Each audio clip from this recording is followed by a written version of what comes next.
हाँ जी स्टूडेंट्स, इस वीडियो ਦੇ ਵਿੱਚ मैं क्लास 12th ਜਿਹੜੇ कि सब्जैक्ट पंजाबी इलैक्टिव पंजाबी लिटरेचर ਦੇ ਜਿਹੜੇ कि ਸਾਹਿਤ ਬੋਧ ਦੇ ਵਿੱਚੋਂ ਤੁਹਾਨੂੰ ਕਰਵਾ ਰਹੀ ਹਾਂ ਛੰਦ ਤੇ ਅਲੰਕਾਰ। ਤੇ ਜਿਵੇਂ ਤੁਸੀਂ ਆਪਣੇ ਸਿਲੇਬਸ ਦੇ ਵਿੱਚ ਦੇਖੋ ਕਿ ਛੰਦ ਅਲੰਕਾਰ ਤੇ ਰਸ, ਛੰਦ ਤੁਹਾਨੂੰ 3 ਨੇ ਤੇ ਅਲੰਕਾਰ ਤੁਹਾਨੂੰ 2 ਨੇ ਤੇ ਰਸ ਵੀ ਤੁਹਾਨੂੰ ਜਿਹੜੇ कि 3 ਨੇ, 4 ਨੇ, 4 ਰਸ ਨੇ। ਇਹਨਾਂ ਦੇ ਤਿੰਨਾਂ ਦੇ ਵਿੱਚੋਂ ਹੀ ਤੁਹਾਨੂੰ ਇੱਕ ਆਉਣਾ, ਮਤਲਬ ਕਿ ਐਗਜ਼ਾਮ ਦੇ ਵਿੱਚ ਇੱਕ ਛੰਦ ਆਊਗਾ, ਇੱਕ ਰਸ ਆਊਗਾ, ਇੱਕ ਅਲੰਕਾਰ ਆਊਗਾ। ਤੇ ਕਿੰਨੇ ਮਾਰਕਸ ਦਾ ਹੋਊਗਾ? 5 ਦਾ। 5 4 + 1 ਮਤਲਬ ਕਿ 1 ਨੰਬਰ ਆ ਜਿਹੜੇ ਜੋ ਵੀ ਤੁਸੀਂ ਐਗਜ਼ਾਮਪਲ ਦੋਗੇ ਉਹਦਾ ਆਊਗਾ। ਤੇ ਇਹਦੇ ਵਿੱਚੋਂ ਜੇ ਆਪਾਂ ਅਕੋਰਡਿੰਗ ਟੂ ਸਿਲੇਬਸ ਚੱਲੀਏ, ਮਤਲਬ ਕਿ ਆਪਾਂ ਨੂੰ ਸਾਹਮਣੇ ਜ਼ਾਹਿਰ ਹੀ ਹੋ ਰਿਹਾ ਕਿ ਤਿੰਨਾਂ ਦੇ ਵਿੱਚੋਂ ਇੱਕ ਆਉਣਾ। ਤੇ ਇਹ ਆਪਣਾ ਸੈਕਿੰਡ ਟਰਮ ਦਾ ਸਿਲੇਬਸ ਹੈ, ਤੁਸੀਂ ਦੇਖ ਸਕਦੇ ਹੋ। ਠੀਕ ਹੈ, ਇਹਦੇ ਵਿੱਚ ਆਪਾਂ ਨੂੰ ਤਿੰਨਾਂ ਦੇ ਵਿੱਚੋਂ ਇੱਕ ਆਉਣਾ। ਤਾਂ ਅਗਰ ਆਪਾਂ 2 ਪੋਰਸ਼ਨ ਹੀ ਐਨ ਚੰਗੇ ਤਰੀਕੇ ਨਾਲ ਤੁਸੀਂ ਉਹਨੂੰ ਲਰਨ ਕਰ ਲਓ, ਦੈਨ ਤੁਹਾਨੂੰ ਜਿਹੜੇ ਕਿ ਥਰਡ ਕਰਨ ਦੀ ਜ਼ਰੂਰਤ ਵੀ ਨਹੀਂ। ਕਿਉਂਕਿ ਅਗਰ ਤੁਸੀਂ ਦੋਨੋਂ ਹੀ ਛੰਦ ਤੇ ਅਲੰਕਾਰ, ਛੰਦ 3 ਨੇ ਤੇ ਅਲੰਕਾਰ 2 ਨੇ, ਇਹ ਦੋਨੋਂ ਹੀ ਪੋਰਸ਼ਨ ਕੰਪਲੀਟਲੀ ਕਰ ਲਓ। ਤਿੰਨੋਂ ਹੀ ਛੰਦ ਕਰਨੇ ਨੇ, ਛੱਡਣਾ ਨਹੀਂ ਫਿਰ ਛੰਦਾਂ ਦੇ ਵਿੱਚ ਕੋਈ ਵੀ। ਅਲੰਕਾਰ ਦੋਨੋਂ ਹੀ ਕਰਨੇ ਨੇ, ਇਹਨਾਂ 'ਚੋਂ ਫਿਰ ਕੋਈ ਨਹੀਂ ਛੱਡਣਾ ਹੈਗਾ। ਇਹ 5 ਦੇ 5 ਤੁਸੀਂ ਕਰ ਲਏ ਤਾਂ ਤੁਹਾਨੂੰ ਇੱਕ ਐਗਜ਼ਾਮ ਦੇ ਵਿੱਚ ਪੱਕਾ ਮਿਲੂਗਾ।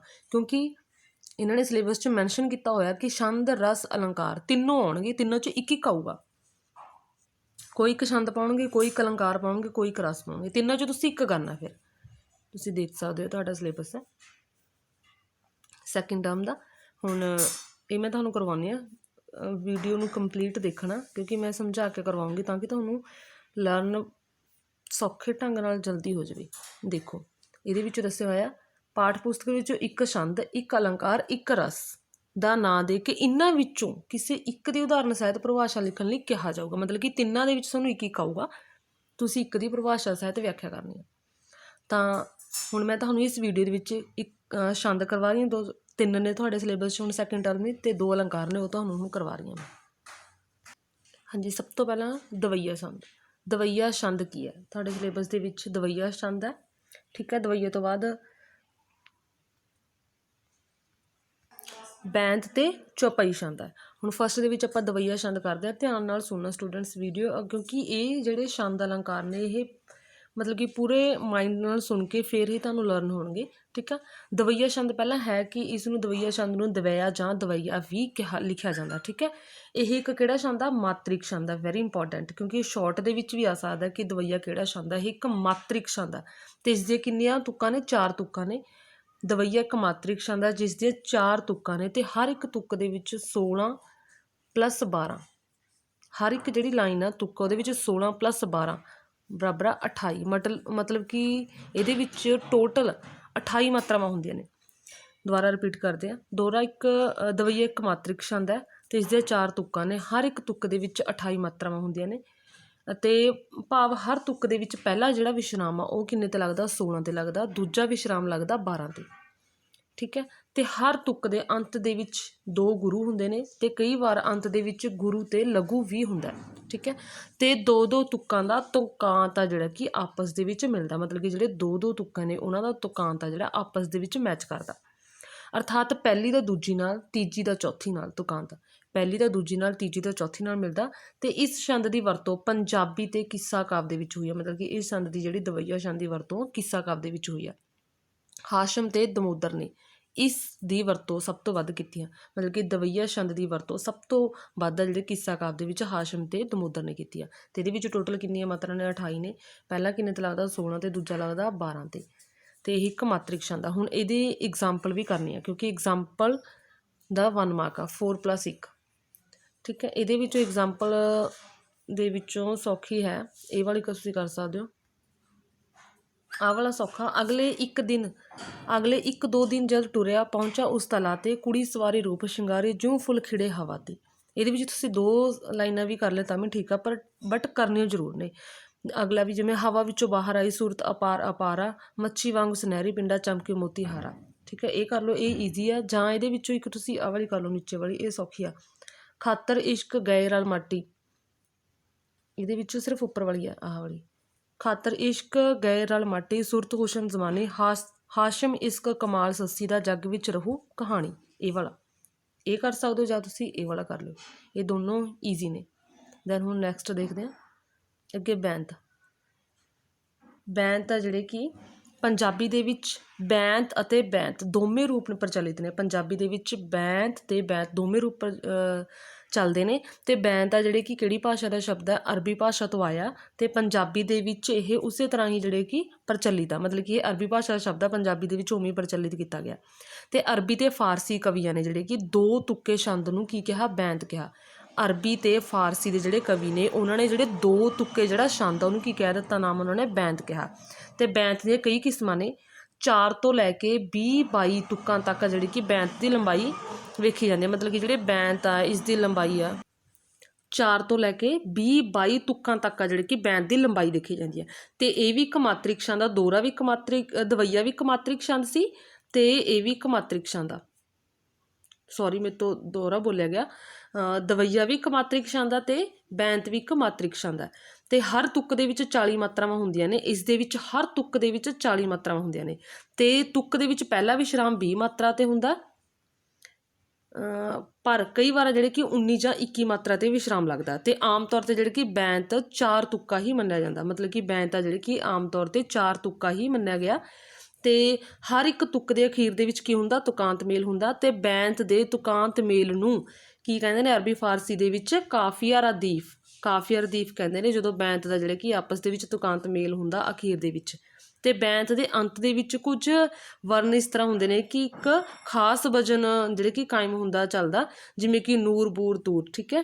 ਖਿਆਲ ਹੋਇਆ, ਬਾਲ ਹੋਇਆ, ਘੜਿਆਲ ਹੋਇਆ, ਸਵਾਲ ਹੋਇਆ, ਹਾਲ ਹੋਇਆ, ਜਾਂ ਬੱਸ ਹੋਈ, ਭੱਸ ਹੋਈ, ਖੱਸ ਹੋਈ ਅਤੇ ਕੜਮੱਸ ਹੋਈ। ਇਹ ਵਾਲੇ ਮਤਲਬ ਕਿ ਅੰਤ ਦੇ ਵਿੱਚ ਜਿਹੜੇ ਕਿ ਤੁਕਾਂਤ ਮੇਲ ਹੁੰਦਾ ਇਹਨਾਂ ਦੇ ਵਿੱਚ। ਅਤੇ ਇਹ ਕਿਹੜਾ ਇੱਕ ਮਾਤਰਿਕ ਛੰਦ ਆ। ਅਤੇ ਹਰ ਤੁੱਕ ਦੇ ਵਿੱਚ 40 ਮਾਤਰਾਵਾਂ ਨੇ। ਅਤੇ ਪਹਿਲਾ ਵਿਸ਼ਰਾਮ 20 'ਤੇ ਆਉਂਦਾ, ਜਾਂ ਕਈ ਵਾਰ 19 ਜਾਂ 21 'ਤੇ ਆਉਂਦਾ। ਅਤੇ 4 ਤੋਂ ਲੈ ਕੇ 20-22 ਤੁੱਕਾਂ ਤੱਕ ਇਹਦੀ ਲੰਬਾਈ ਦੇਖੀ ਜਾ ਸਕਦੀ ਹੈ। ਅਤੇ ਬੈਂਤ ਅਰਬੀ ਭਾਸ਼ਾ ਦਾ ਸ਼ਬਦ ਹੈ, ਠੀਕ ਹੈ, ਉਸੇ ਰੂਪ ਦੇ ਵਿੱਚ ਪ੍ਰਚਲਿਤ ਹੈ। ਅਤੇ ਜਿਹੜਾ ਇਹਨਾਂ ਦਾ ਤੁਕਾਂਤ ਮੇਲ ਹੁੰਦਾ ਇਸ ਨੂੰ ਅਰਬੀ ਫਾਰਸੀ ਦੇ ਵਿੱਚ ਕਹਿੰਦੇ ਨੇ ਕਾਫੀਆ ਰਦੀਫ। ਆਈ ਹੋਪ ਤੁਹਾਨੂੰ ਸਮਝ ਲੱਗ ਗਈ ਹੋਣੀ ਹਨ। ਅਤੇ ਹੁਣ ਇਸ ਦੀ ਐਗਜ਼ਾਮਪਲ, ਇਹ ਤਾਂ ਈਜ਼ੀ ਹੋਆ।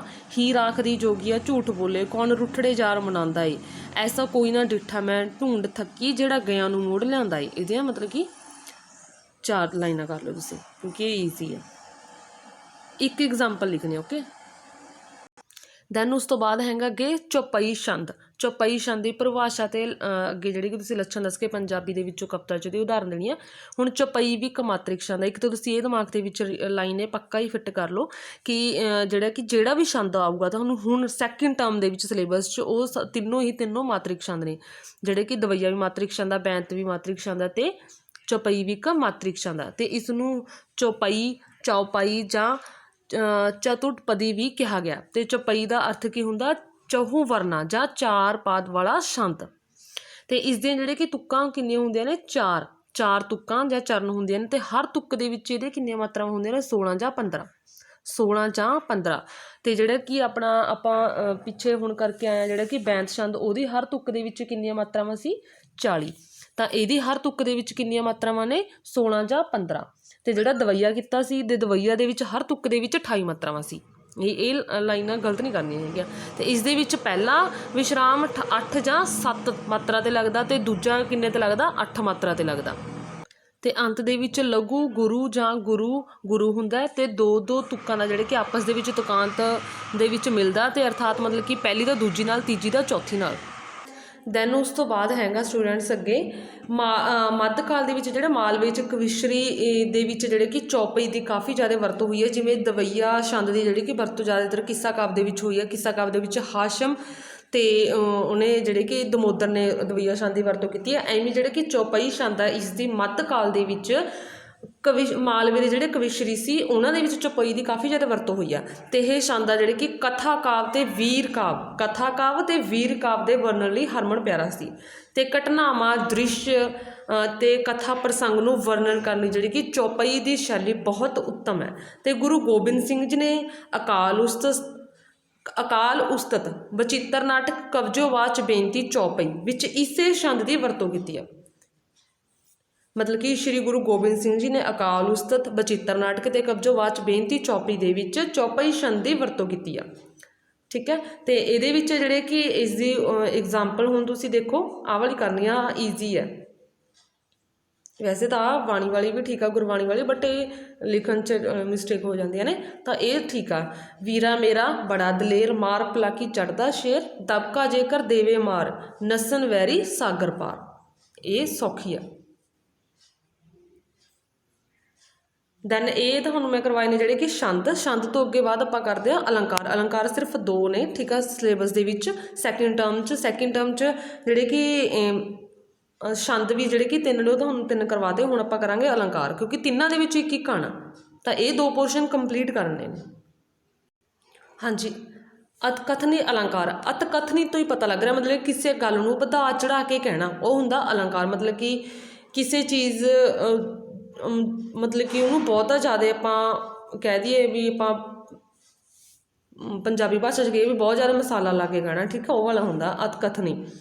ਹੁਣ ਅਲੰਕਾਰ ਜਿਹੜੇ ਅਤਕਥਨੀ ਸ਼ਬਦਾਂ 'ਤੇ ਅਤਕਥਨੀ ਜਿਹੜਾ ਸ਼ਬਦ ਆ ਉਹ ਅਤ ਅਤੇ ਕਥਨੀ 2 ਹਿੱਸੇ ਨੇ ਇਹ ਸ਼ਬਦ ਦੇ, ਅਤੇ ਇਹਨਾਂ ਦਾ ਅਰਥ ਹੈ ਜਿਹੜੇ ਕਿ ਮਤਲਬ ਕਿ ਅਤਿਅੰਤ ਬਹੁਤ ਜ਼ਿਆਦਾ ਵਧਾ ਚੜ੍ਹਾ ਕੇ ਕਥਨ ਕਰਨਾ, ਮਤਲਬ ਕਿ ਗੱਲ ਕਰਨਾ ਜਾਂ ਕੋਲੋਂ ਮਸਾਲਾ ਲਾ ਕੇ ਕਥਨ ਕਰਨਾ। ਜਿਵੇਂ ਮੈਂ ਤੁਹਾਨੂੰ ਦੱਸਿਆ ਹੀ ਉਵੇਂ ਲਿਖਿਆ ਹੋਇਆ, ਮਤਲਬ ਕਿ ਅਤਕਥਨੀ ਜਿਹੜਾ ਸ਼ਬਦ ਹੈ 2 ਸ਼ਬਦ ਨੇ ਇਹਦੇ ਵਿੱਚ, ਅਤੀ ਅਤੇ ਕਥਨੀ। ਅਤੀ ਦਾ ਅਰਥ ਹੁੰਦਾ ਬਹੁਤ ਅਤਿਅੰਤ, ਕਿਸੇ ਚੀਜ਼ ਨੂੰ ਮਤਲਬ ਕਿ ਬੇਹੱਦ ਤੱਕ ਤਰੀਕੇ ਨਾਲ ਵਧਾ ਚੜ੍ਹਾ ਕੇ ਵਰਣਨ ਕਰਨਾ ਜਾਂ ਕੋਲੋਂ ਮਸਾਲਾ ਲਾ ਕੇ ਵਰਣਨ ਕਰਨਾ।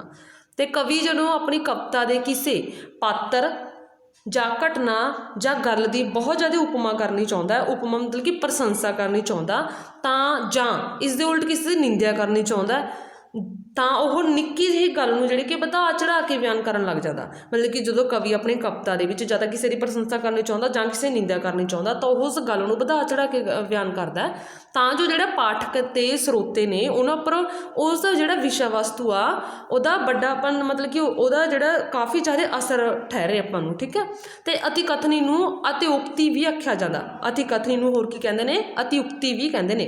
ਅਤੇ ਅਤੀ ਕਥਨੀ ਅਲੰਕਾਰ ਦੀ ਸਿਰਜਣਾ ਕਰਨ ਦਾ ਜਿਹੜੇ ਕਿ ਮਹੱਤਵ ਹੁੰਦਾ, ਉਦੇਸ਼ ਇੱਕ ਚਮਤਕਾਰ ਪੈਦਾ ਕਰਨਾ ਹੁੰਦਾ, ਇੱਕ ਹੈਰਾਨੀ ਪੈਦਾ ਕਰਨਾ ਹੁੰਦਾ, ਅਤੇ ਇਹ ਚਮਤਕਾਰ ਹੀ ਜਿਹੜੇ ਕਿ ਕਵਿਤਾ ਦੇ ਵਿੱਚ ਸੁਹਜ ਸਵਾਦ ਪੈਦਾ ਕਰਦਾ, ਮਤਲਬ ਕਿ ਕਵਿਤਾ ਦੇ ਵਿੱਚ ਕਲਪਨਾ ਸ਼ਕਤੀ ਨੂੰ ਬਹੁਤ ਜ਼ਿਆਦਾ ਜਿਹੜੇ ਕਿ ਵਧਾਉਂਦਾ। ਅਤੇ ਪਰਿਭਾਸ਼ਾ ਬਹੁਤ ਵਧਾ ਚੜ੍ਹਾ ਕੇ ਬਿਆਨ ਕਰਨ ਦੀ ਕਾਵਿ ਰੀਤ ਨੂੰ ਕੀ ਕਹਿੰਦੇ ਨੇ? ਅਤਕਥਨੀ ਅਲੰਕਾਰ ਕਿਹਾ ਜਾਂਦਾ।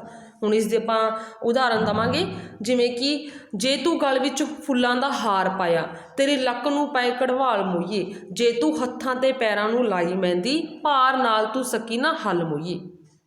ਹੁਣ ਇਹਨਾਂ ਨੂੰ ਤੁੱਕਾਂ ਨੂੰ ਪੜ੍ਹਨ ਤੋਂ ਹੀ ਆਪਾਂ ਨੂੰ ਪਤਾ ਲੱਗ ਰਿਹਾ ਵੀ ਗਲ ਦੇ ਵਿੱਚ ਅਗਰ ਫੁੱਲਾਂ ਦਾ ਹਾਰ ਪੈ ਜਾਊਗਾ, ਠੀਕ ਆ, ਜੇ ਤੂੰ ਗਲ ਦੇ ਵਿੱਚ ਫੁੱਲਾਂ ਦਾ ਹਾਰ ਪਾਇਆ ਤੇਰੇ ਲੱਕ ਨੂੰ, ਮਤਲਬ ਕਿ ਤਾਂ ਫਿਰ ਲੱਕ 'ਤੇ ਤਾਂ ਕੋਈ ਫੁੱਲਾਂ ਦੇ ਹਾਰ ਤਾਂ ਬਹੁਤ ਜ਼ਿਆਦਾ ਮਤਲਬ ਕਿ ਸੌਫਟ ਹੋ ਗਿਆ, ਮਤਲਬ ਕਿ ਇੰਨਾ ਜ਼ਿਆਦਾ ਹੈਵੀ ਨਹੀਂ ਹੋਊਗਾ, ਬਟ ਇਹ ਇੱਕ ਮਤਲਬ ਕਿ ਗੱਲ ਨੂੰ ਵਧਾਤਾ ਕਿ ਫਿਰ ਲੱਕ ਦੇ ਜਿਹੜੇ ਕਿ ਕਢਵਾਲ ਪੈ ਜਾਣਗੇ। ਫਿਰ ਜੇ ਹੱਥਾਂ ਪੈਰਾਂ 'ਤੇ ਮਹਿੰਦੀ ਲਾਈ ਜਾਊਗੀ ਤਾਂ ਜਿਹੜੇ ਕਿ ਉਹਦੇ ਭਾਰ ਨਾਲ ਉਹ ਹੱਲ ਨਹੀਂ ਸਕੂਗੀ, ਮਤਲਬ ਕਿ ਬਹੁਤ ਜ਼ਿਆਦਾ ਗੱਲ ਨੂੰ ਵਧਾਤਾ, ਅਤੇ ਹੋ ਗਿਆ ਅਤਕਥਨੀ ਅਲੰਕਾਰ।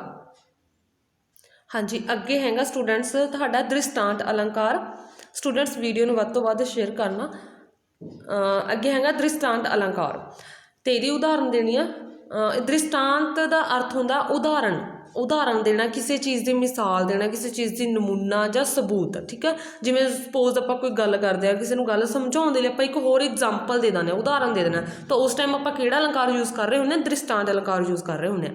ਜਿਵੇਂ ਕਿ ਇਹਨਾਂ ਨੇ ਲਿਖਿਆ ਹੋਇਆ ਵੀ ਜਦੋਂ ਕਵੀ ਆਪਣੀ ਕਵਿਤਾ ਦੇ ਵਿੱਚ ਆਪਣੇ ਕਿਸੇ ਵਿਸ਼ੇ ਨੂੰ ਸਮਝਾਉਣ ਦੇ ਲਈ, ਠੀਕ ਆ, ਆਮ ਜੀਵਨ, ਘਰੇਲੂ ਜੀਵਨ ਜਾਂ ਪ੍ਰਕਿਰਤੀ ਦੇ ਵਿੱਚੋਂ ਕੋਈ ਉਦਾਹਰਨ ਜਾਂ ਮਿਸਾਲ ਜਿਹੜੇ ਕਿ ਚੁਣ ਕੇ ਉਹਦੇ ਬਰਾਬਰ ਰੱਖਦਾ, ਤਾਂ ਕਿ ਜਿਹੜੇ ਕਿ ਜੋ ਵਰਣਨ ਉਹਦਾ ਵਿਸ਼ਾ ਵਸਤੂ ਕਰ ਰਿਹਾ ਉਹਦੇ ਮਿਲਦੇ ਜੁਲਦੇ ਸਮਾਨਤਾ ਰੱਖਦੇ ਹੋਣ ਜਿਹੜੇ ਉਦਾਹਰਨਾਂ ਪੇਸ਼ ਕਰਦਾ, ਤਾਂ ਉੱਥੇ ਉਹ ਕਿਹੜਾ ਅਲੰਕਾਰ ਯੂਜ਼ ਕਰਦਾ? ਦ੍ਰਿਸ਼ਟਾਂਤ ਅਲੰਕਾਰ ਯੂਜ਼ ਕਰਦਾ, ਮਤਲਬ ਕਿ ਉਹ ਆਪਾਂ ਨੂੰ ਸਮਝ ਆ ਸਕੇ, ਠੀਕ ਆ, ਤਾਂ ਆਪਾਂ ਉਦਾਹਰਨ ਦਿੰਦੇ ਹੁੰਦੇ ਹਾਂ। ਇਸੇ ਕਰਕੇ ਕਵੀ ਹੈ ਜਿਹੜੇ ਕਿ ਉਸ ਵਿਸ਼ੇ ਵਸਤੂ ਨੂੰ ਸਮਝਾਉਣ ਦੇ ਲਈ ਆਮ ਜੀਵਨ ਜਾਂ ਪ੍ਰਕਿਰਤੀ ਦੇ ਵਿੱਚ ਕੋਈ ਉਦਾਹਰਨ ਪੇਸ਼ ਕਰਦਾ, ਤਾਂ ਕਿ ਉਹ ਚੀਜ਼ ਹੈ ਜਿਹੜੀ ਕਿ ਸਮਝ ਆ ਸਕੇ, ਤਾਂ ਉਸ ਟਾਈਮ ਉਹ ਕਿਹੜਾ ਅਲੰਕਾਰ ਯੂਜ਼ ਕਰਦਾ? ਦ੍ਰਿਸ਼ਟਾਂਤ ਅਲੰਕਾਰ ਦੀ ਸਿਰਜਣਾ ਹੁੰਦੀ ਹੈ। ਅਤੇ ਦ੍ਰਿਸ਼ਟਾਂਤ ਅਲੰਕਾਰ ਆ ਜਿਹੜੇ ਕਿ ਅੰਦਰ ਪਹਿਲਾਂ ਇੱਕ ਗੱਲ ਕਹਿ ਕੇ ਫਿਰ ਦੂਜੀ ਗੱਲ ਆ ਜਿਹੜੀ ਕਿ ਉਸਦੇ ਉਦਾਹਰਨ ਦੇ ਰੂਪ ਵਿੱਚ ਕਹੀ ਜਾਂਦੀ ਆ, ਮਤਲਬ ਕਿ ਇਹਦੇ ਵਿੱਚ ਪਹਿਲਾਂ ਤਾਂ ਜੋ ਗੱਲ ਕਹਿਣੀ ਆ ਉਹ ਗੱਲ ਕਹੀ ਜਾਂਦੀ ਹੈ, ਦੈਨ ਉਸ ਦੇ ਵਿੱਚ ਸਮਝਾਉਣ ਦੇ ਲਈ ਦੂਜੀ ਹੀ ਗੱਲ ਜਿਹੜੀ ਕਿ ਉਦਾਹਰਨ ਦੇ ਵਿੱਚ ਕਹੀ ਜਾਂਦੀ ਆ। ਬਟ ਦੋਹਾਂ ਦਾ ਮਹੱਤਵ ਹੁੰਦਾ ਉਦੇਸ਼, ਠੀਕ ਆ, ਉਹ ਇੱਕੋ ਹੀ ਹੁੰਦਾ, ਠੀਕ ਆ, ਵੀ ਤਾਂ ਕਿ ਸਮਝ ਆ ਸਕੇ। ਅਤੇ ਵਿਦਵਾਨਾਂ ਨੇ ਇਸ ਗੱਲ ਵਾਸਤੇ ਸ਼ਬਦ ਨਿਸ਼ਚਿਤ ਕੀਤੇ ਨੇ, ਜਿਵੇਂ ਬਿੰਬ ਅਤੇ ਪ੍ਰਤੀਬਿੰਬ, ਬਿੰਬ ਅਤੇ ਪ੍ਰਤੀਬਿੰਬ, ठीक है, मतलब कि पहला गल कहनी फिर उदाहरण कहनी। इनू विद्वाना ने ये किहड़े शब्द निश्चित किए हैं, बिंब ते प्रतिबिंब। तो कवि का विशा जिहड़े कि वस्तु बिंब हुंदा, जदों वो बाहरों कोई उदाहरण पेश करता तो की हुंदा, प्रतिबिंब हुंदा। मतलब कि कवि जो विशा मेन पेश करना चाहुंदा वो बिंब है, दैन उसकी जो एग्जाम्पल दिंदा फिर वो प्रतिबिंब हो जाता। तो कविता की एक तुक दे विच बिंब पेश होंदा ते अगले तुक दे विच की हुंदा, प्रतिबिंब हुंदा। मतलब कि पहला बिंब फिर प्रतिबिंब।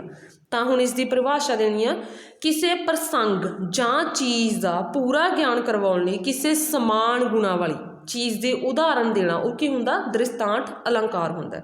ते इसकी परिभाषा होगी। दैन उस तो बाद इस दे विच एक ये भी परिभाषा कर सकते हो तुसीं हेठ, मतलब कि दोनों चों एक परिभाषा तुसीं याद कर लैनी है। ये ईजी है उपर वाली, तो नीचे वाली भी तुसीं रीड कर लो। जिवें जिथे उपमेय वाक अते उपमान वाक आपस दे विच बिंब प्रतिबिंब नाल संबंधित होण, उत्थे की हुंदा, दृष्टांत अलंकार हुंदा। हुण इहदी उदाहरण भी ये तो बहुत सौखी आ। सतगुरु नानक प्रगटिया मिट्टी धुंद जग चानण होआ, ज्यों कर सूरज निकलिया तारे छपे अंधोर पलो। ठीक है, ये भाई गुरदास जी दियां सतरां ने। इन्हां दे विच श्री गुरु नानक देव जी के जन्म नाल जिहड़े कि उन्होंने दस्सिया भी जदों उन्हां दा जन्म होया तो संसार तो जिहड़ी अज्ञानता सी ਉਹਦੀ ਧੁੰਦ ਆ ਜਿਹੜੀ ਕਿ ਮਿਟ गई तो ज्ञान का चानना ਜਿਹੜਾ कि फैल गया। तो इस प्रसंग ਦੇ ਵਿੱਚ ਜਿਹੜੇ कि विषय वस्तु ਨੂੰ स्पष्ट ਕਰਨ ਦੇ ਲਈ ਭਾਈ ਗੁਰਦਾਸ ਜੀ ਨੇ ਪ੍ਰਕਿਰਤੀ ਦੇ ਵਿੱਚੋਂ ਜਿਹੜੇ ਕਿ ਇੱਕ ਉਦਾਹਰਨ ਪੇਸ਼ ਕਰੀ ਆ। ਇਸ ਤੋਂ ਇਲਾਵਾ ਜਿਵੇਂ ਵੀ ਸੂਰਜ ਨਿਕਲਣ ਦੇ ਨਾਲ ਜਿਹੜੇ ਤਾਰੇ ਜਿਹੜੇ ਕਿ ਉਹ ਲੁਕ ਜਾਂਦੇ ਨੇ, ਉਹ ਛਿਪ ਜਾਂਦੇ ਨੇ ਤੇ ਹਨੇਰਾ ਜਿਹੜੇ ਕਿ ਮਿਟ ਜਾਂਦਾ। ਤਾਂ ਸੂਰਜ ਨਿਕਲਣ ਨਾਲ ਹਨੇਰੇ ਦੇ ਮਿਟਣ ਤੇ ਤਾਰਿਆਂ ਦੇ ਛਿਪਣ ਦੇ ਨਾਲ ਜਿਹੜੇ ਕਿ ਦ੍ਰਿਸ਼ਟਾਂਤ ਨਾਲ ਭਾਈ ਗੁਰਦਾਸ ਜੀ ਨੇ ਇਹ ਦੱਸਿਆ ਵੀ ਸ਼੍ਰੀ ਗੁਰੂ ਨਾਨਕ ਦੇਵ ਜੀ ਦਾ ਜਦੋਂ ਜਨਮ ਹੋਇਆ ਉਹਨਾਂ ਦਾ, ਤਾਂ ਉਹਨਾਂ ਦੇ ਗਿਆਨ ਦਾ ਜਿਹੜੇ ਪ੍ਰਕਾਸ਼ ਕਰਨ ਨਾਲ ਜਿਹੜੇ ਕਿ ਅਗਿਆਨਤਾ ਦਾ ਜਿਹੜਾ ਹਨੇਰਾ ਉਸ ਟਾਈਮ ਫੈਲਿਆ ਹੋਇਆ ਸੀ ਉਹ ਦੂਰ ਹੋ ਗਿਆ। ਠੀਕ ਹੈ, ਤਾਂ ਇੱਥੇ ਜਿਹੜੇ ਗੁਰੂ ਨਾਨਕ ਦੇਵ ਜੀ ਉਹਨਾਂ ਨੂੰ ਜਿਹੜੇ ਕਿ ਬਿੰਬ ਦੇ ਰੂਪ ਦੇ ਵਿੱਚ ਪੇਸ਼ ਕੀਤਾ ਤੇ ਸੂਰਜ ਆ ਜਿਹੜੇ ਕਿ ਪ੍ਰਤੀਬਿੰਬ ਹੈ। ਬਿੰਬ ਦੇ ਪ੍ਰਤੀਬਿੰਬ ਵਿਚਕਾਰ ਜਿਹੜੇ ਕਿ ਗੁਣਾਂ ਦੀ ਸਾਂਝ ਹੋਣ ਕਰਕੇ ਇੱਥੇ ਕਿਹੜਾ ਅਲੰਕਾਰ ਆ, ਦ੍ਰਿਸ਼ਟਾਂਤ ਅਲੰਕਾਰ ਆ। ਇਹ ਸੀ ਤੁਹਾਡੇ ਸਿਲੇਬਸ ਦੇ ਵਿੱਚੋਂ ਸਟੂਡੈਂਟਸ अलंकार, छंद ते रस दे ये तीनों टॉपिक ने। तीनों दे जिहड़े कि मैं तुहानूं दसते बिना दा एक एक आना तुहानूं, जिस करके तुसीं तिन्नां दे विचों 2 टॉपिक पूरे कंप्लीट करो। अलंकार कंप्लीट कर लो, ठीक है, जां तुसीं रस कंप्लीट कर लो, 2 टॉपिक पक्के कंप्लीट कर लो। जां इन्हां नाल जिहड़ी कि जिवें मैं तुहानूं करवाया जिहड़े कि छंद करवाते ते अलंकार करवाते। अलंकार है जिहड़े कि दृष्टांत अलंकार हो गया, ते एक सी अतकथनी अलंकार, ते जिहड़े कि छंद सी वो बैंत छंद, चौपाई छंद ते दवैया छंद। Thanks students.